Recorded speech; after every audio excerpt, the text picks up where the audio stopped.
or dignify it by calling it one. This was, I think, best described as MAGA Mad Libs. What I mean by that is Trump was basically speaking to his political base. He was hitting each and just about every one of his favorite topics from the campaign trail. He was speaking to a domestic political audience, even though if in the physical sense, he was addressing the world leaders before him, most of whom probably would have preferred to be just about anywhere else. Imagine how the delegate from East Timor or Chad or any other country imagine what they would have been thinking as the president was going on his greatest hits: grocery prices, stock market highs, as he said, the southern border, even the crime levels in D.C. Everything the president does just about is in some ways domestic partisan combat, even if it's sometimes cloaked in the guise of something else. And today we just happen to hear a campaign speech that could have been given in 2020 or 2024 that was given in Turtle Bay in front of world leaders.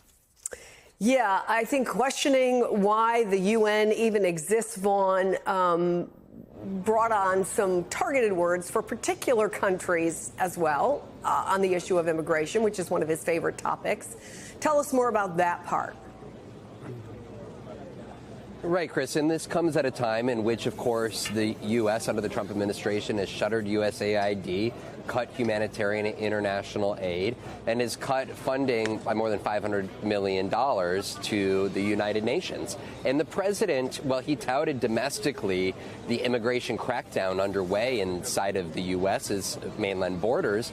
He also touted the fact that they have effectively been able to cut the number of migrants coming into the United States. He put his attention on the call for nativism, not just in the U.S., but for other countries to do more to stop the surge of migration into their own borders, suggesting that, in the case of America, America belongs to the American people. And he says with migration comes different customs, religions, and everything, and they should be sent home immediately. He went on to say that other countries have to solve their own problems, and allowing migrants to leave their home countries and go to other countries shouldn't be those other countries' problems. He said, I quote, "I'm really good at this stuff," referring to his handling of immigration in the urging of other countries to take this on. In the case of London, where he was just last week, he called their mayor terrible for his immigration policies. He said that Germany had been on a sick path. I want to let you listen to just a little bit of an example of some of his remarks on this. Take a listen. It's time to end the failed experiment of open borders. You have to end it now. See, I can tell you, I'm really good at this stuff. Your countries are going to hell. In Asia, they dump much of their garbage right into the ocean. And over about a 1 week and 2 week journey, it flows right past Los Angeles. You've seen it. Massive amounts of garbage. And just a few moments ago, right before the president headed in for a behind-closed-door meeting with the United Nations Secretary General, he posted on his Truth Social account saying, quote, "I believe the speech was very well received. It focused very much on energy and immigration. I've been talking about this for a long period of time, and this forum was the absolute best from the standpoint of making these two important statements. I hope everybody gets to watch. The teleprompter was broken, and the escalator came to a sudden halt as we were riding up to the podium, but both of those events probably made the speech more interesting than it would have been otherwise." The president will also be meeting, Chris, with the heads of the EU, as well as a separate meeting with Argentinian President Milei, as well as a one-on-one bilateral meeting with President Zelensky of Ukraine. Chris?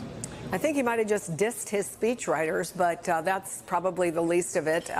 Jonathan, there were also multiple instances where the president went off on tangents, and those tangents involved grievances that had nothing to do with foreign policy. Take a listen. All I got from the United Nations was an escalator that on the way up stopped right in the middle. If the First Lady wasn't in great shape, she would have fallen. But she's in great shape. We're both in good shape. We both stood. And then a teleprompter that didn't work. These are the two things I got from the United Nations: a bad escalator and a bad teleprompter. We have that actual video. This is the moment. I don't know if you can see it, Jonathan, of when they got on the escalator and it stopped. And then they turn and look. President Trump, why did you cancel? I guess put that into context for us, how often Trump seems to find grievance wherever and whatever happens. Chris, it's part of his DNA. He's like that friend you go to dinner with and they always find fault with something, with either the menu, the table, the chairs, the wait staff, the lighting, whatever.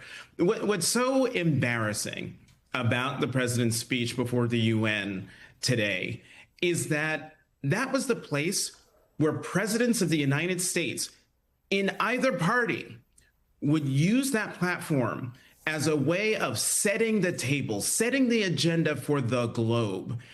We are the leader of the free world. This is the way we see things. These are our values. This is the problems that need to be solved. And here's how America is going to go about trying to solve them with the help of everyone in that room, with the international community. And what we have gotten from President Trump every time he has gone to that iconic that iconic podium is a person who brings his domestic campaign speech and gives it to the world. The world does not care about his grievances, picayune grievances here in the United States. You remember during his first campaign for president, people talked about how his campaign and the way he went about it and the people who loved him for it, it was like they were giving a big middle finger to the establishment. And what we saw today with the president's speech at the UN was him once again giving a big middle finger to the global order, a global order the United States helped create and bolstered and protected for the past 80 years. So, I am not surprised the president did what he did.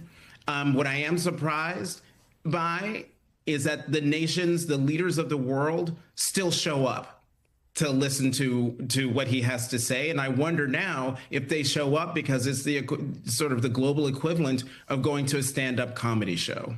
Well, Ned, there were multiple occasions when Donald Trump took credit. It wasn't grievances. He took credit for things, though, that he actually didn't have anything to do with. I'm talking, for example, about clean air. In fact, clean air is due to the very regulations that he has tried to gut. But let me play a couple of instances of what he had to say about his environmental policy. If we had the most clean air, and I think we do, we have very clean air. We have the cleanest air we've had in many, many years. But the problem is that other countries, like China, which has air that's a little bit rough, it blows. And no matter what you're doing down here, the air up here tends to get very dirty because it comes in from other countries where their air isn't so clean. And the environmentalists refuse to acknowledge that.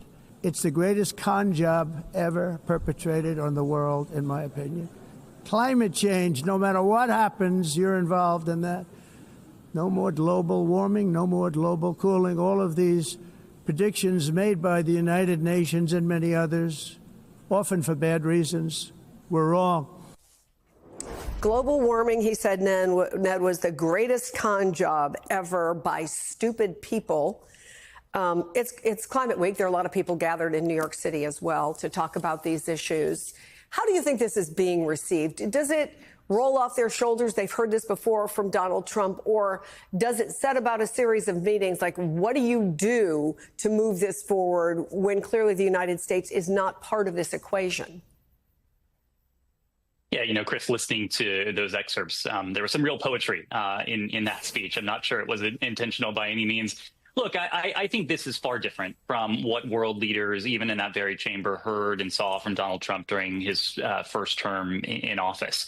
This is so very detached from the reality in which we are all living. And to use, I think, the well-trod metaphor, Donald Trump tries to fancy himself the world's firefighter, and in so many ways, he's the arsonist. You yourself raised the issue of environmental regulations in the United States, contributing to what President Trump was lamenting about in that clip. let me give you another picayune example, to use Jonathan's word. When he was on that elevator, on that escalator, and the escalator stopped, well, I imagine one of the reasons that escalator stopped is because his administration has withheld hundreds of millions of dollars in funding over his first term in office and during the first 8 months or so of his current term to the UN. And the UN itself is falling apart. And on that very score, Chris, I just had to take note that the area in his speech where he came across with the most passion and the most fervor was talking about the contract that Trump companies missed out on some 20 years ago to refurbish the UN. We knew this speech was going to be something when President Trump apparently sent his Secretary of State and National Security Advisor out to do morning television, where Marco Rubio also railed against the United Nations for not choosing the Trump companies to do this work some 20 years ago. To the extent there was any policy in this speech, it was nonsensical. If you can make any sense about what he was saying, what he was laying out that the United States would do vis-a-vis Israel's war against Hamas or Russia's war against Ukraine, I couldn't decipher it. And I think many leaders in that chamber, to the extent they weren't laughing, they were scratching their heads.